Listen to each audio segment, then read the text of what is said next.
Salut à toi. Tu aimes les histoires captivantes, émouvantes ou même surprenantes? Alors, tu es au bon endroit. Sur cette chaîne, je partage des récits inspirants qui vont te faire voyager dans des mondes où tout devient possible. Des histoires qui te donnent des frissons, qui te font sourire ou même réfléchir. Si toi aussi tu veux t'évader, découvrir des histoires fascinantes et partager cette aventure avec moi, abonne-toi dès maintenant. N'oublie pas d'activer la cloche pour ne rater aucune de mes prochaines vidéos. À très bientôt pour de nouvelles aventures.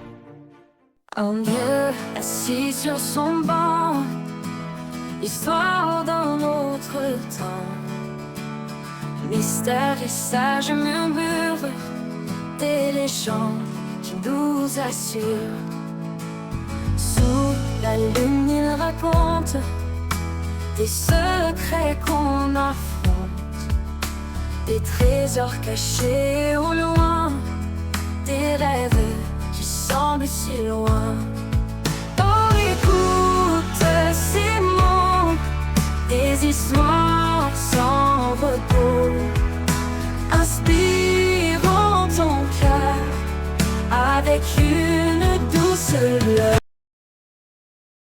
L'Abrapalabre.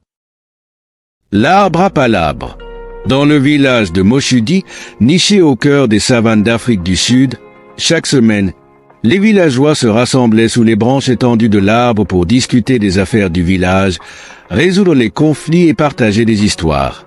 Les ancêtres, selon la croyance locale, écoutaient les palabres à travers les feuilles de l'arbre et les décisions prises étaient considérées comme guidées par la sagesse collective des ancêtres.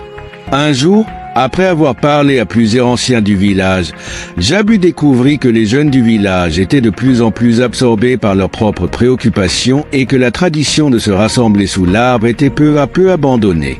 Ils étaient préoccupés par la modernité et les changements rapides qui avaient envahi leur vie.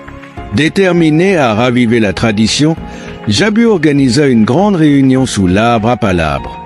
Il invita tous les membres du village, jeunes et vieux, à se rassembler et à partager leurs pensées et leurs idées. Lors de cette réunion, il expliqua l'importance de l'arbre à palabre et de la tradition des palabres pour maintenir l'harmonie et la sagesse dans le village. Au début, les jeunes étaient sceptiques, mais en écoutant les histoires et les sages conseils des anciens, ils commencèrent à comprendre la valeur de cette tradition. Ils réalisèrent que les discussions sous l'arbre n'étaient pas seulement un moyen de résoudre des conflits, mais aussi une façon de renforcer les liens communautaires et de préserver les connaissances transmises par les ancêtres. Au fil des semaines, les réunions sous l'arbre à palabre redevinrent régulières et animées. Les villageois se rassemblaient pour discuter des problèmes, célébrer les réussites et partager des histoires. L'arbre reprit sa place centrale dans la vie du village, et l'harmonie et la compréhension entre les membres de la communauté furent restaurées. Jabu, satisfait du renouveau de la tradition, se rendit compte que l'arbre à palabre était bien plus qu'un simple arbre. Il était le cœur battant de la communauté, un lieu où la sagesse des ancêtres se mêlait aux préoccupations des vivants, créant ainsi un pont entre le passé et le présent. Et ainsi, sous les branches protectrices de l'arbre à palabre, le village de Moshudi retrouva sa cohésion et sa sagesse, prêt à affronter l'avenir avec une compréhension renouvelée de ses racines et de ses traditions.